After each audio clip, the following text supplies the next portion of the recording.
More than 12.5 lakh students are going to appear this year for English examination only in CUET 2026। जी हां, आपने बिल्कुल सही सुना। 12.5 लाख से ज्यादा विद्यार्थी, 12.5 लाख से ज्यादा एस्पिरेंट्स इस बार बैठने वाले हैं इंग्लिश के एग्जाम में। वैसे तो 17 लाख के ऊपर रजिस्ट्रेशन है, लेकिन इंग्लिश के एग्जाम को चूज किया है 12.5 लाख से ऊपर विद्यार्थियों ने। अब बहुत सारे ऐसे स्टूडेंट्स हैं जो डर रहे हैं कि हमारे पास स्ट्रेटजी नहीं है, टाइम कम बचा है, 45-50 दिन में कैसे कवर करेंगे, पीवाईक्यूज का आइडिया नहीं है, क्वेश्चन पूछा क्या जाता है, अगर जो चीजें आती भी हैं तो हम कैसे कवर करने वाले हैं। तो इस वीडियो को प्लीज ध्यान से पूरा देखिएगा, क्योंकि इसे मिस करना आपके लिए एक बड़ी गलती साबित होने वाली है। चलिए, आप सभी का स्वागत करता हूं, मैं आपका इंग्लिश एजुकेटर आदित्य, साथ के साथ आपका सीयूटी मेंटोर। आज के सेशन में हम जानने वाले हैं कि अगर आप फ्रेशर हैं, आप पहली बार सीयूटी का एग्जाम देने जा रहे हैं, तो कैसे पहली ही बार में अपने इंग्लिश के एग्जाम में 250 में से एटलीस्ट 230 लेकर के आए ही आए, यानी कि 230 प्लस आउट ऑफ 250। कैसे करना है, क्या आज हम बात करने वाले हैं, उसको हम पहले देख लेते हैं। आज कई सारे मुद्दों पर हम बात करेंगे, इन सभी चीजों पर विस्तृत में चर्चा होगी, डिटेल में बात करेंगे। पहले कंपटीशन हमारे पास कितना है ना, मिथ्स क्या है, काफी सारी रियलिटी क्या है, क्योंकि बहुत सारे स्टूडेंट्स, बहुत सारे ऐसे एजुकेटर्स अभी भी हैं जो 2022-23 के एग्जाम से ही, जो एग्जाम 2022-2023 में हुआ था, उस एग्जाम के बेसिस पर बच्चों को मेंटर कर रहे हैं, जो कि पूरी तरीके से गलत मेंटरशिप हो जा रही है। ठीक है, अप्रोच क्या होना चाहिए हमारा, साथ के साथ एग्जाम पैटर्न क्या है, वैसे तो आप सभी लोग जानते हो, पर मैं बताऊंगा क्योंकि हो सकता है आप में से कोई ऐसा भी हो जिसे ना पता हो। साथ के साथ 80-20 रूल स्ट्रेटजी क्या है जो आपकी हेल्प करने वाली है इन कम दिनों में, और 45 डेज स्टडी प्लानर भी मैं आपके साथ शेयर करूंगा, और वीकली प्लानर भी मैं आपके साथ शेयर करूंगा। बस आपने करना है जो मैं आपको बता रहा हूं उन सभी चीजों को। और बेस्ट रिसोर्सेज आपके लिए क्या हो सकते हैं, क्योंकि बिना रिसोर्सेज के, अब आपको क्रिकेट खेलना, आपके पास बैट ही नहीं तो कैसे खेलोगे, बिना बॉल के आप कैसे क्रिकेट खेलोगे, बिना पेन के आप कैसे प्रैक्टिस करोगे, तो रिसोर्सेज होने तो चाहिए।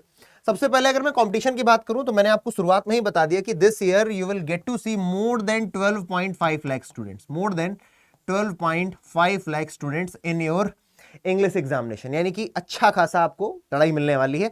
अब एक एक करके बात को समझते हैं। सबसे पहले यार, गेम को समझना बहुत जरूरी है, क्योंकि अभी आप बोर्ड से निकले हो, फ्रेशर हो, इसका मतलब बोर्ड अभी आपने दिया है।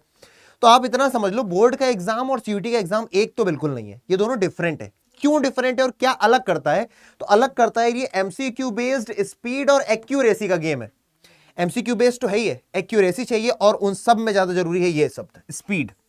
जिसके पास स्पीड नहीं है, वो 50 के 50 क्वेश्चन आते हुए भी, मैं आपको लिख करके दे रहा हूं, 150 से ऊपर नंबर नहीं आ पाएंगे, 150 प्लस पे अटक करके रह जाओगे। क्यों?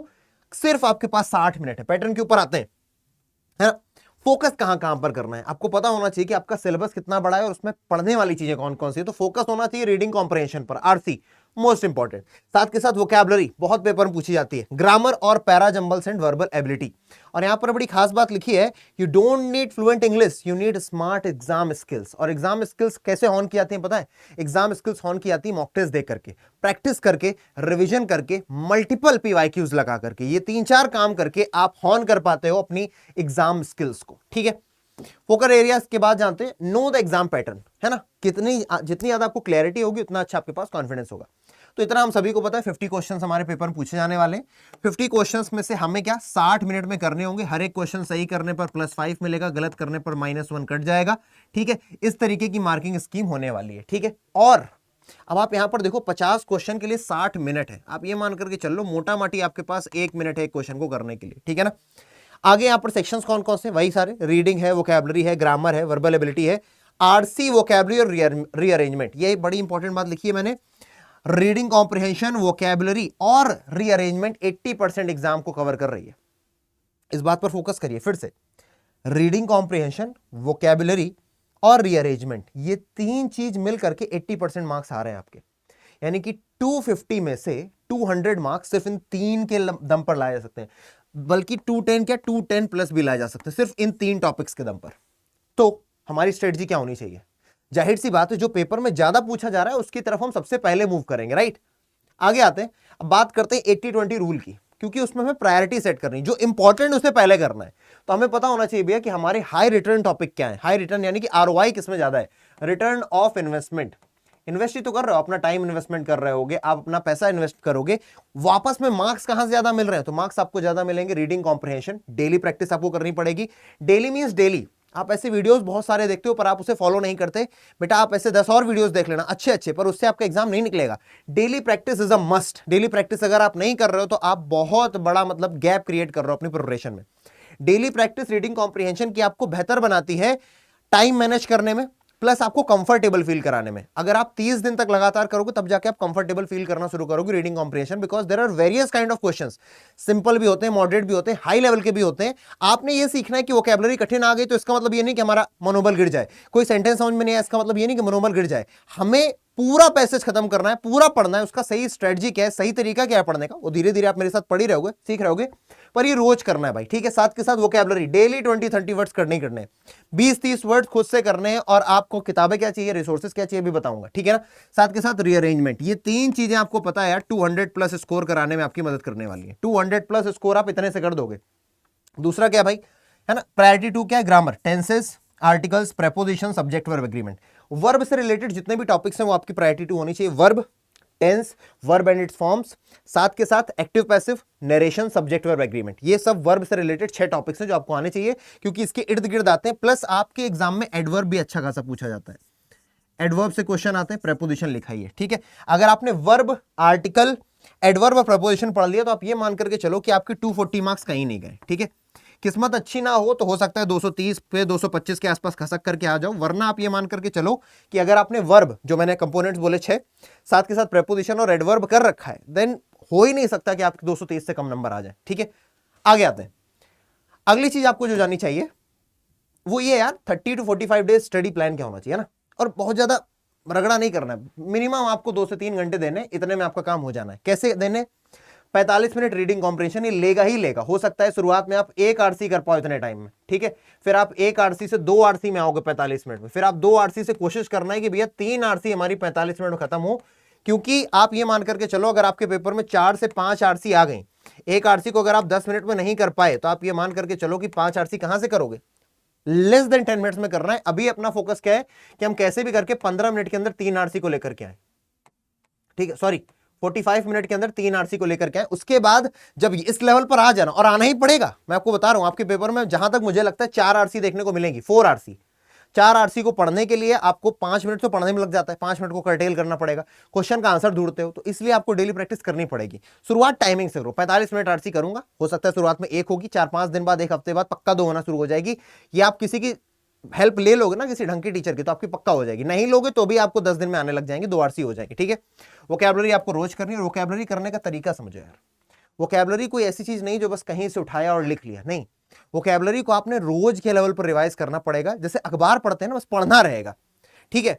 क्योंकि अगर मैं आपसे कहूं कि उसके लिए सेंटेंस लिखो, फिर आप सेंटेंस बनाओ, बोलो, उतना हो नहीं पाएगा, उतना टाइम नहीं अपने पास।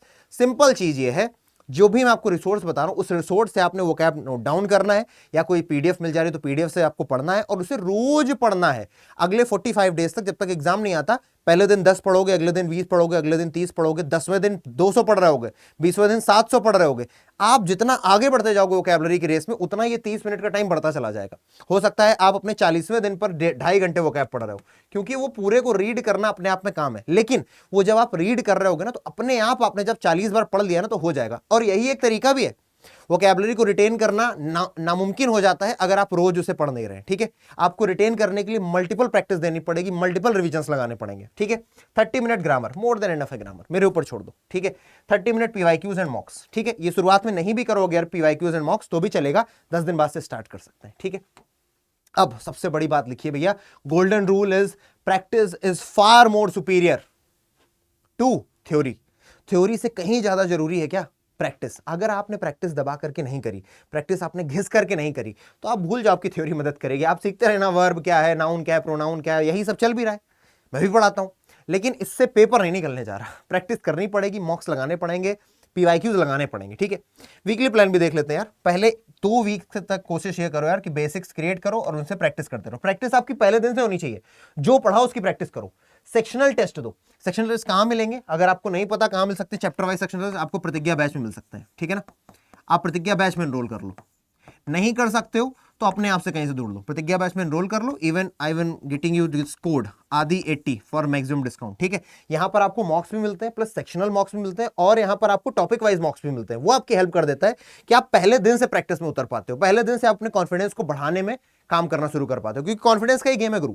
यहां पर अगर आपने कॉन्फिडेंस बढ़ा लिया तो फॉर श्योर आपके मार्क्स अच्छे हो ही जाने हैं। आगे आ गया वीक 3 भाई, पीवाईक्यूज करना शुरू करो, स्पीड बिल्डिंग शुरू करो, क्योंकि पीवाईक्यूज अब करने पड़ेंगे, वो भी पीवाईक्यू भी ऐसे करो जैसे कि आप मॉक्स कर रहे हो, यहां पर आपको मिल रहे होंगे अगर आप प्रतिज्ञा में आ रहे होते हो, ठीक है। Week 4 full mocks plus revision मिलेगा। 5 बेस्ट रिसोर्सेज जिन्हें आप मतलब मिस नहीं कर सकते। सबसे पहला, you must have previous year question papers, ठीक है। आपके पास पीवाईक्यूज तो होने ही चाहिए। कितने पीवाईक्यूज लगा लें, अगर आप 10 पीवाईक्यू लगा लेते हो that is more than enough. और ये 10 के 10 पीवाईक्यू होने कब के चाहिए, ये होने चाहिए 2024 और 2025 के। ज्यादा है तो एक दो 2023 का भी चल जाएगा, पर मैक्सिमम 2024-25 के ही हो तो अच्छा है। बहुत सारे पेपर हुए 2025 में, ठीक है ना। प्रतिज्ञा बैच ये वन स्टॉप सॉल्यूशन हो सकता है। ये एक ऐसा रिसोर्स है जो मैं आप सभी को बोलूंगा कि आप लोग इस रिसोर्स की तरफ जरूर जाएं, ठीक है ना। क्योंकि प्रतिज्ञा बैच आपको पता ही है ना, करियर अड्डा अभी तक का मैक्सिमम स्कोर देने वाला प्लेटफॉर्म रहा है, मैक्सिमम टॉपर्स देने वाला प्लेटफॉर्म रहा है। आप किसी भी कॉलेज में स्टूडेंट के पास चले जाएंगे, उसने किसी ना किसी टीचर को जरूर जाना होगा, या तो उसने यूट्यूब से पढ़ा होगा, या तो उसने क्या बोलते हैं कि पेड लिया होगा। और मैक्सिमम जो स्टूडेंट्स हैं आज के समय वो प्रतिज्ञा बैच से निकले हुए हैं, ठीक है। ये खास करके उन स्टूडेंट्स की मदद करता है जो बीच में फंसे हुए, जो स्ट्रक है। जो क्रीमी लेयर है वो हो सकता है कि यूट्यूब से भी अपना काम बना ले जाए, क्योंकि उसके पास भैया अच्छा बैकग्राउंड है, उसने अच्छे से पढ़ाई करी थी, उसके माँ बाप अच्छे लेवल पर है, या फिर उसके पास ऐसी सुविधाएं हैं जिससे उसको बैच की तरफ नहीं जाना पड़ेगा। पर जो स्ट्रक है, जो बीच में, जो मीडियोकर्स हैं, उनको इस प्रतिज्ञा बैच ने बहुत सारों को भैया पार लगाया है कि मीडियोक्रेसी से सीधे अपने ड्रीम कॉलेज में, ड्रीम यूनिवर्सिटी में। और ये संभव हुआ है, ये मैं आपको बिल्कुल भी बढ़ा करके और हाइपरबोलिक एक्सप्रेशंस नहीं दे रहा हूं, ठीक है। वर्ड पावर मेड इजी, 2 किताब बता रहा हूं, दोनों में से मैं दूसरी वाले को प्रेफर करूंगा, पर दोनों अच्छी। Word power made easy normal levels की किताब है, जाकर के अपने आसपास से खरीद लो। या तो वोकैबुलरी वॉल्ट, ये करियर अड्डा की वेबसाइट पर मिल जाएगी, इस पे भी आधी 80 डिस्काउंट लगा करके आपको घर पे आपकी डिलीवर हो जाती है 7 दिन के अंदर। तो अगर आप इसकी तरफ जा रहे हैं तो तुरंत ऑर्डर कर लेना, ये वीडियो देखो और तुरंत ऑर्डर कर लेना, क्योंकि किताब आने में भी 7 दिन लगेगा। अभी 7 दिन वैसे ही आपकी वोकैब हॉल्ट हो जाएगी, ठीक है। फिर मॉक टेस्ट, जो कि बहुत ज्यादा जरूरी है। अगर आप प्रतिज्ञा बैच में आ रहे होगे तो आपको यहाँ पर मॉक टेस्ट वगैरह सब कुछ मिल ही रहा होगा, ठीक है। चलिए, तो ये आपके पास रिसोर्सेज होने चाहिए, और मैंने आपको लगभग सारी चीजें बता दी। अब मॉक टेस्ट स्ट्रेटजी क्या होनी चाहिए, इस पर भी थोड़ा बात करते हैं। मॉक टेस्ट बहुत सारे लोग लगाते तो हैं, पर गलती क्या करते हैं वो देखते हैं। तो यार पहली बात तो 2-3 मॉक्स पर वीक दो। पर वीक का मतलब आपको 6 दिन में, या तो संडे को 1 दे दो, संडे को 2 दे दो, या पूरे हफ्ते में 1 दे दो। मेरा तो ये मानना है, आपने अगर अभी आप इस वीडियो को देख रहे हो, मान लीजिए आपके पास केवल अप्रैल है, ठीक है, मैं केवल अप्रैल मान के चल लूं, और आपके पास मई है, ठीक है। मई के मान लीजिए 10 दिन है शुरू के, इसके 30 दिन है, तो इन 40 दिनों में आपको कोशिश ये करना है कि हम 30 मॉक तो लगा ही दें यार, ठीक है। ये मतलब मुझे ऐसा लगता है 30 मॉक्स आपको पर वो लगा दें, 30 हटा दो अगर, तो 20 तो आपको लगाने ही लगाने। 20 मॉक्स पर सब्जेक्ट, जितने भी आप सब्जेक्ट दे रहे हो उन हर एक सब्जेक्ट का हम 20 मॉक्स लगाएंगे। उसके बाद आप जिस लेवल पर पहुंच चुके होगे ना, आपको डर नहीं लगेगा। हो सकता है आपका पेपर फिर भी अच्छा ना जाए, देयर आर चांसेस, कोई कह नहीं सकता पेपर कैसा आएगा, लेकिन आपका डर खत्म हो जाएगा। आप प्रेशर से हैंडल करना सीख लोगे, और आप क्वेश्चन टाइप को समझ लोगे। और ऐसा होता नहीं है, 99% चांसेस है कि जो अभी तक का ट्रेंड रहा है उसी टाइप के क्वेश्चंस मिलेंगे, तो आप उनसे बीट कर पाओगे। अब जैसे मैचिंग का क्वेश्चन आ गया, क्लोज टेस्ट आ गया, है ना, अलग अलग तरीके के क्वेश्चन आएंगे, आप बेविल्डर्ड होते फिरोगे तो फिर दिक्कत होगी। पजल नहीं होना है अपने को काम करना है। एनालिसिस में पहले तो गलतियां क्यों हुई और टाइम कहां गया, और उसके लिए भैया मेंटेन करो एक अपनी एरर नोटबुक की, कहां पर हमने एरर की, क्या एरर करी, इसको रीड करना बहुत जरूरी है। एरर नोटबुक कोई नहीं बोलता, ये मैं बोल रहा हूं आपको, एरर नोटबुक क्रिएट करना बहुत जरूरी है। छोटी सी 20, 50, 100 पन्ने की कॉपी लो, उसमें लिखो यार, इसमें क्वेश्चन नंबर मत लिखो कि आपने क्वेश्चन का जो गलती थी वो उतारी, यहां पर ये रूल लग रहा था, मैंने गलती क्या करी है। आरसी में भी यही कर सकते हो। आरसी में वैसे आप एरर नोटबुक में नहीं लिख सकते, लेकिन अगर आपको कुछ समझ में आ रहा है कि मैं गलत पॉइंट से पढ़ लिया, मैंने चीज को ज्यादा समझा नहीं, तो आप उसे भी नोट करिए। वो क्या आप सीधे सीधे नोट कर लोगे। टॉपर्स पता है कैसे स्कोर करते हैं, उनका सीक्रेट यही है यार कि मॉक्स improve marks faster than studies, है ना। आप जितना भी पढ़ लो, मॉक्स आपके मार्क्स को अल्टीमेट लेवल पर रेस करते हैं। हालांकि मॉक्स आपके मार्क्स को कभी कभी बीच में स्टक भी करते हैं, पर आपको उसके लिए परेशान नहीं रहना, ठीक है ना। अटेम्प्ट स्ट्रेटजी क्या होनी चाहिए यार, बहुत ज्यादा जरूरी चीज है यार। बहुत सारे स्टूडेंट्स पहले क्वेश्चन से लग जाते हैं, नहीं, सबसे पहले वोकैबुलरी करो, इजी गो है यार, तुरंत आ जाता है, आता है तो आता, नहीं आता है तो तुक्का मार के आगे बढ़ाना है, नहीं मारना है तुक्का, बिल्कुल ही नहीं आ रहा तो रहने देना है, ठीक है। उसके बाद ग्रामर, लास्ट में रीडिंग कॉम्प्रिहेंशन करना है भाई, टाइम कंज्यूमिंग है, सबसे लास्ट में करेंगे। और लास्ट का मतलब ये तुरंत हो जाते हैं, ग्रामर और वोकैब तुरंत होती है, चट चट चट चट निकल जाएगा। मतलब ये समझ लो, अगर पेपर में 50 क्वेश्चंस में से 20 क्वेश्चन वोकैबुलरी और ग्रामर के हैं, तो 20 क्वेश्चन करने में आपको मुश्किल से 10 मिनट लगना चाहिए। सच बता रहा हूं आपको, 10 मिनट ज्यादा ही बोल रहा हूं मैं, ठीक है। 10 मिनट में क्वेश्चन खत्म, बाकी का 50 मिनट दो आकर के अब आरसी में और पैरा जंबल्स में, ठीक है। तो भैया never get stuck on one question, एक क्वेश्चन फंसे तो रहना ही नहीं है। अगर क्वेश्चन नहीं बन रहा है तो कोई बात नहीं, आगे बढ़ जाओ, वहीं पर रुके मत रहो, ठीक है। बाकी प्रतिज्ञा बैचेस है या फिर मेरी पर्सनल मेंटरशिप है, उसको अगर आप पाना चाहते हैं, अवेल करना चाहते हैं, तो आप जो भी बैच लेंगे आप इस वाले कोड से लेंगे, आदि 80, which will give you maximum discount plus my personal mentorship. क्योंकि 2022 से जब से एग्जाम हो रहा है तब से पढ़ा रहे हैं, तो अलग अलग तरीके से स्टूडेंट से मिले, टॉपर से भी मिले, जो फर्स्ट अटेम्प्ट में बेकार करके आए, सेकंड अटेम्प्ट में पता चला सीधे मिरांडा हाउस पहुंच गए, SRCC पहुंच गए, ऐसे स्टूडेंट्स भी हैं, तो वो मेंटोरशिप आपके काम आएगी, ठीक है। साथ के साथ if you want to connect, किसी भी तरीके से मुझसे कनेक्ट करना चाहते हैं तो ईमेल आईडी aditya.tiwari@247.com, टेलीग्राम ये दिया है, इंस्टाग्राम आईडी भी दे रखी है, किसी भी तरीके से आप मुझसे कनेक्ट कर सकते हो। एक बार आपको बता देता हूं कैसे आप बैच में एनरोल कर सकते हो, या फिर आप बैच में एनरोल करना खुद से भी जानते होगे ना, करियर अड्डा की वेबसाइट पर जाना है, ठीक है, मैक्सिमम डिस्काउंट के लिए आदि 80 कोड लगाना है, प्रतिज्ञा बैच में एनरोल करना है, you will get to know, ठीक है। बाकी कोई दिक्कत आती है you can mail, you can WhatsApp तो नहीं कर सकती, यू कैन इंस्टाग्राम में, ठीक है। चलिए मिलता हूं फिर अगले सेशन में, जो समस्या परेशानी आए प्लीज मुझे बताइएगा। टेक केयर, जय हिंद। प्लीज स्ट्रेटजी को फॉलो करिएगा, वो कैब रोज करिए, RC रोज करिए, पेपर निकल जाएगा।